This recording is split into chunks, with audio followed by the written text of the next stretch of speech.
ये संसार कर्म के अनुबंध में बंधा हुआ है। भगवान ने भी कहा कर्मणा जायते जंतुः कर्मणैव विलीयते सुखम दुखम भयम क्षेमम कर्मणैवाभिपद्यते। ये संसार कर्मों का अनुबंध है। आपने जो कर्म किया समय आने पर उसका हिसाब आपको चुकाना पड़ेगा और जैसा कर्म आपने किया उसके अनुकूल आपको उसका फल भी प्राप्त होगा। संसार का सुख दुख, जन्म मरण, मिलन वियोग, हानि लाभ, ये सब कर्मों का ही अनुबंध है। सुखम दुखम भयम क्षेमम कर्मणैवाभिपद्यते। इसीलिए गोस्वामी जी ने भी कहा काहु न को सुख दुख कर दाता निज कृत कर्म भोग सब दाता।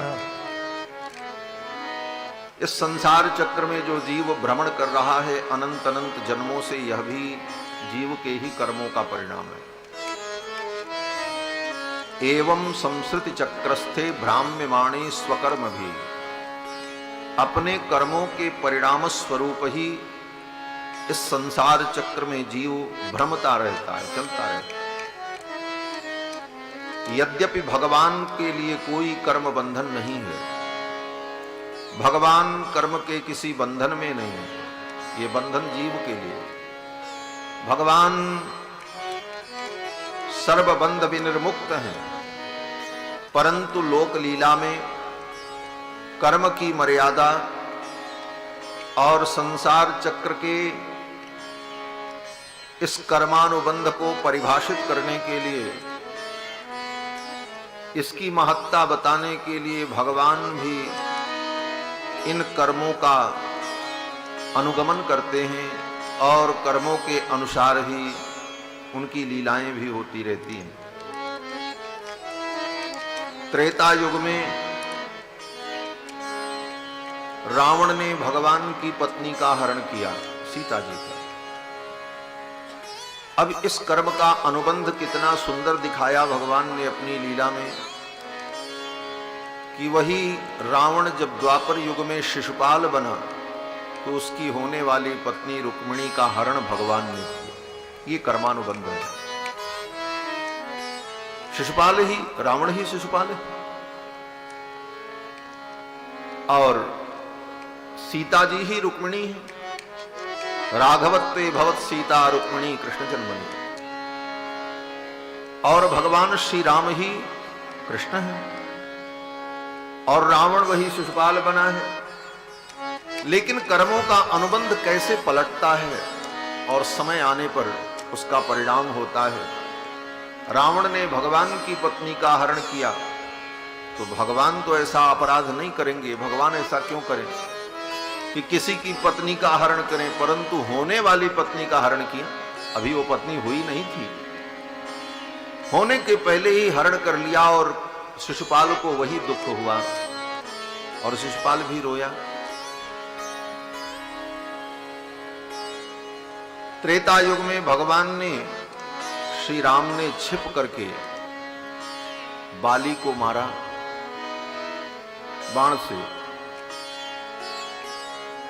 तो इस कर्म का अनुबंध दिखाते हुए भगवान द्वापर युग में क्या लीला करते हैं।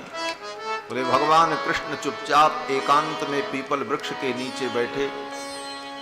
जरा नाम का एक व्याध आया और दूर से उसने भगवान के चरणों को देखा और उसे लगा कोई हिरन बैठा हुआ है और भगवान के चरणों पर उस व्याध ने बाण चलाया छिप करके। ये कर्म का अनुबंध है। अर्थात भगवान के लिए सब कर्म बंधन नहीं है, परंतु लीला के माध्यम से भगवान प्राणियों को उपदेश करते हैं कि कर्मों का अनुबंध, इसे कोई तिरस्कृत नहीं कर सकता, इसका कोई अनादर नहीं कर सकता। कर्मों का अनुबंध सबके साथ लगा हुआ। संपूर्ण लीला को आप देखो। त्रेता युग में भगवान श्री राम ने सूर्य के पुत्र सुग्रीव को मित्र बनाया और इंद्र के पुत्र बाली का वध करा दिया। तो कृष्णावतार में भगवान ने इंद्र पुत्र अर्जुन को अपना मित्र बनाया और सूर्य पुत्र कर्ण का वध करा दिया। रामावतार में भगवान श्री राम ने एक पत्नी व्रत धारण किया, तो कृष्णावतार में भगवान का अनेक विवाह हुआ। इस प्रकार से भगवान श्री कृष्ण की लीला बड़ी ही विचित्र और अद्भुत और कल्याणमयी है। भगवान ने द्वारिका में विवाह किया। ये विवाह भगवान का जो हुआ, ये राक्षस विधि से विवाह हुआ। रुक्मिणी जी ने जब पत्र लिखा भगवान को, तो पत्र में रुक्मिणी जी ने यही लिखा था कि माम राक्षसेन विधिनोद्बहवीर्य शुल्काम।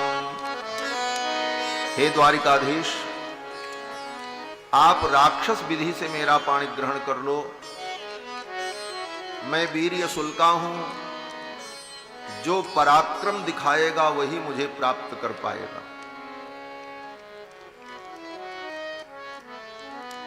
फिर भगवान ने रुक्मिणी जी का हरण किया और द्वारिका में विवाह किया। ये विवाह भगवान का राक्षस विधि से हुआ। आप कहोगे भगवान होकर और राक्षस विधि से विवाह किया, ये राक्षस विधि क्या है? 8 प्रकार के विवाह का वर्णन हमारे धर्मशास्त्रों में है। उन 8 प्रकार के विवाह में ब्रह्म विवाह, आर्ष विवाह, दैव विवाह, गंधर्व विवाह, आसुर विवाह, राक्षस विवाह और पैशाच विवाह, 8 प्रकार के विवाह का वर्णन धर्मशास्त्र में किया गया। अब उन सब की अलग अलग व्याख्या है। सर्वोत्तम विवाह आर्ष विवाह होता है। आर्ष विवाह का मतलब कन्या का पिता कन्या के अनुकूल, वय के अनुकूल, कुल के अनुकूल वर को ढूंढकर वर का वर्ण करे और वर का वर्ण करने के बाद वर को अपने द्वार पर आमंत्रित करे। वर अपने परिजनों को लेकर शुभ मुहूर्त में कन्या के द्वार पर पहुंचे और कन्या के माता पिता उस वर का पूजन करें और फिर अग्नि को साक्षी करके कन्या के माता पिता कन्या का दान करें उस वर को, और कन्या दान ग्रहण करने के बाद अग्नि की स्थापना करके वो वर संपूर्ण वैदिक विधि को संपन्न करके कन्या का पाणी ग्रहण करे और फिर उस कन्या को अपने घर लेकर के आए। ये विवाह आर्ष विवाह सर्वोत्तम विवाह है, जिस विवाह की मर्यादा हमारे सनातन धर्म में आज भी है और इसी विवाह को सर्वोत्कृष्ट माना जाता है। परिस्थिति जन्य कोई ऐसी स्थिति हो जाए तो अन्य विवाहों को भी मान्यता होती है, लेकिन वह विशेष परिस्थिति में और विशेष लोगों के लिए ही होती है। राक्षस विवाह विशेष करके क्षत्रियों के लिए ही है और वो भी राजाओं के लिए। बड़े बड़े राजा दूसरे राजकुल की कन्या को प्राप्त करने के लिए उसका हरण कर लें, लेकिन उसमें भी यह मर्यादा होती है कि कन्या के माता पिता चाहते हो और कन्या चाहती हो। बाकी अन्य लोग अगर विरोध कर रहे हो तो ऐसी परिस्थिति में उस कन्या का वो क्षत्रिय हरण कर ले और उस हरण में कन्या की सहमति होती है और कन्या के माता पिता की सहमति होती है। अंतर केवल इतना है कि वहां पर कन्या दान नहीं लिया जाता, अपितु कन्या का हरण ही वर करता है। क्यों? पिता को कन्या दान करने का मौका ही हरण करके ले आया और फिर यहां आकर के बाकी वैदिक विधि घर में संपन्न हुई और ये विवाह, इसी विवाह को राक्षस विवाह कहते हैं। माम राक्षसेन विधिनोत बहवीर्य शुल्काम, राक्षस विधि से आप मेरा पाणी ग्रहण करें भगवान ने रुक्मिणी जी का हरण किया और लेकर के आए और विवाह किया। राक्षस विधि से भगवान का ये पाणिक ग्रहण हुआ। ये विवाह केवल क्षत्रियों के लिए, अन्य लोगों के लिए नहीं। आजकल लोग जब भागवत कथा होती है तो रुक्मिणी ब्याह में लोग कहते हैं हम जजमान बनेंगे, हम रुक्मिणी का कन्यादान करेंगे ब्याह में। कई बार मैंने कथा में कहा, जब रुक्मिणी के पिता ने ही कन्यादान नहीं किया तो तुम क्या कन्यादान करोगे? कथाओं के तात्पर्य को, महत्व को समझना चाहिए। आज कथा केवल प्रदर्शन बनती चली जा रही है। झांकी सजाओ, स्वरूप सजाओ, लीला सजाओ, हर कथा में वो स्वरूप बनकर के उधर से आए, वो स्वरूप बनकर के उधर से आए, फिर फोटो खींचने का कार्यक्रम शुरू हो। केवल इन नौटंकियों में ही पूरी कथा का समय समाप्त हो जाता है। अगर यही करना है तो सीधे सीधे फिर रासलीला करा लेनी चाहिए। 3 घंटे रासलीला हो, लोग देखें, उसमें भी भगवानी की चर्चा है। रामलीला करवा लो, देखो नाच गान आनंद सब होता है, फिर सुनने की फिर कोई बात नहीं रही।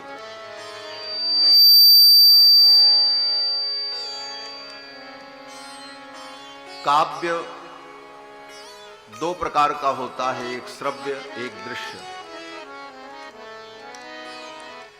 दृश्य उनके लिए होता है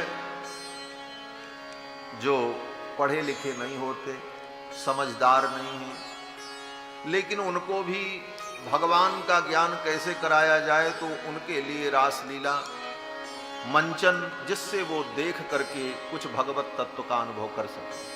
लेकिन जो प्रबुद्ध हैं उनके लिए श्रवण ही सर्वोत्कृष्ट माना गया है। लीला भी देखनी चाहिए, हम उसके विरोधी नहीं हैं। भगवान की लीला का भी अवसर आने पर आनंद अनुभव करना चाहिए। लीला में अभिनय भी करना चाहिए। भगवान की लीला में अभिनय करके भगवद रस की अनुभूति भी करनी चाहिए।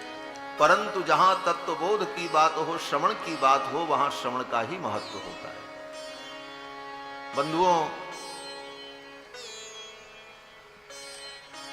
भगवान ने रुक्मिणी जी से विवाह किया और रुक्मिणी जी जब द्वारिका में आई तो द्वारिका में परम आनंद हुआ। श्री वेदव्यास जी कहते हैं कि द्वारिकायाम अभूत राजन महामोद पुरौकसाम।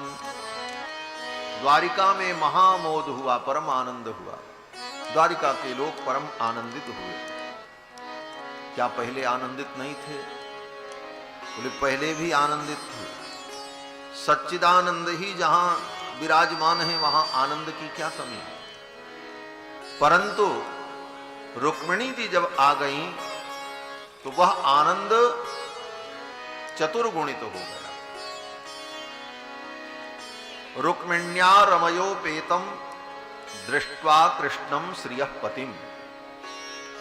वेदव्यास जी कहते हैं श्रीपति भगवान को रुक्मिणी के सहित देखकर द्वारिका वासियों को और आनंद हुआ। जब भगवान श्री जी के साथ में रहते हैं तो भगवान भक्तों के लिए और आनंदप्रद और रसप्रद हो जाते हैं।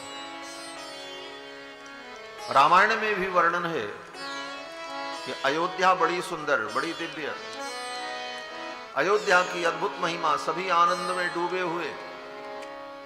लेकिन जब राम जी का विवाह हुआ और विवाह के बाद किशोरी जी अयोध्या में आई, तब अयोध्या का वैभव चतुर्गुणित हो गया। जब ते राम ब्याही घर आए, नित नव मंगल मोद बधाए। जब ते राम ब्याही घर आए, नित नव मंगल मोद बधाए। रिद्धि सिद्धि संपत्ति नदी सुहाई, उमग अवध अम्बुद कमाई। रिद्धि सिद्धि संपत्ति नदी सुहाई, उमग अवध अम्बुद कहुआई। जब ते राम ब्याही घर आए, नित नव मंगल मोद बधाए। नित नव मंगल मोद बधाए, नित नव मंगल मोद बधाए। भगवान जब से ब्याह कर अयोध्या आए, अयोध्या में नित नव मंगल, अयोध्या में नित्य नवीन मंगल होने लगा। क्यों? बोले अब श्री जी आ गए। श्री जी के बिना भगवान भी अधूरे हैं। और आचार्यों ने यहां तक कहा है, भगवान शंकर ने भी कहा कि जो व्यक्ति श्री जी के बिना केवल भगवान की भक्ति करता है, श्री जी के बिना केवल भगवान का दर्शन करता है, श्री जी के बिना केवल भगवान की उपासना करता है, वो भक्त नहीं है, वो तो पातकी है। उसको भगवान शंकर ने पातकी कहा। गौर तेजो विनायस्तु श्याम तेजस समर्चयेत, जपेद्वा ध्यायते वापि स भवेत पातकी शिवे। भगवान शंकर कहते हैं, पार्वती, श्री जी के बिना केवल भगवान की जो भक्ति करता है वो पातकी है।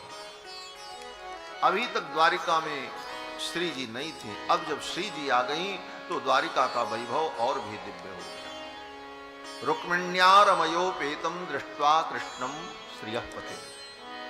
और विवाह के पश्चात भगवान ने गृहस्थ धर्म का अनुष्ठान प्रारंभ किया। गृहस्थ का जो धर्म है, अग्निहोत्र, पंच महायज्ञ, उन सारे कर्मों को भगवान गृहस्थ जीवन में करते हैं, क्योंकि ये सारे धर्म विवाह के बाद ही किए जाते हैं। इसीलिए पत्नी को हमारे यहां धर्म पत्नी कहा जाता है। बहुत सा ऐसा धर्म है, ऐसे विधान हैं जो पत्नी के बिना नहीं होते। उन धर्मों के पालन के लिए ही पत्नी का पाणी ग्रहण किया जाता है। इसीलिए स्त्री को धर्म पत्नी कहा जाता है। धर्माय पत्नी धर्म पत्नी, जो धर्म के लिए पत्नी का पाणी ग्रहण हुआ। पति को धर्म पति नहीं कहा जाता। आज तक किसी पति को धर्म पति नहीं कहा, पत्नी को धर्म पत्नी कहा। क्यों? बोले पत्नी का पाणी ग्रहण का प्रयोजन ही धर्म है। और गृहस्थ धर्म तभी संभव है जब अपने वर्ण धर्म के अनुकूल कन्या का पाणी ग्रहण हो। आज सनातन धर्मावलंबी आधुनिक शिक्षा के परिणाम स्वरूप और तथा कथित समाज के उद्धारकों के बागजाल में फंसकर पाश्चात्य संस्कृति का अनुकरण करने में अंतरजातीय विवाह, कहीं भी विवाह कर लो, कुछ भी कर लो, यह अधर्म जो सनातन धर्म में व्याप्त हो रहा है, यह हमारे सनातन धर्म के लिए आने वाला बहुत भयंकर खतरा है। इस बात को समय रहते हिंदू समाज को, सनातन समाज को समझना चाहिए। धर्म पत्नी वही होती है जो वर्ण के अनुकूल होती है, उसी के साथ सारे धर्मों को करने का अधिकार है। किसी व्यक्ति ने अपने वर्ण के विपरीत प्रेम के नाम पर, मोहब्बत के नाम पर विवाह कर लिया, उस विवाहता पत्नी के साथ कोई भी धर्म करने का अधिकार उसे नहीं होता। वो धर्म पत्नी है ही नहीं। धर्म पत्नी तो अपने वर्ण धर्म के अनुकूल, कुल के अनुकूल ब्राह्म विधि से जब विवाह हो, तब उस पत्नी के साथ धर्म कर्मों का अधिकार होता है। और तभी गृहस्थ जीवन में रहकर अग्निहोत्रादि धर्म, पंच महायज्ञ, ये सारे कर्म किए जाते हैं।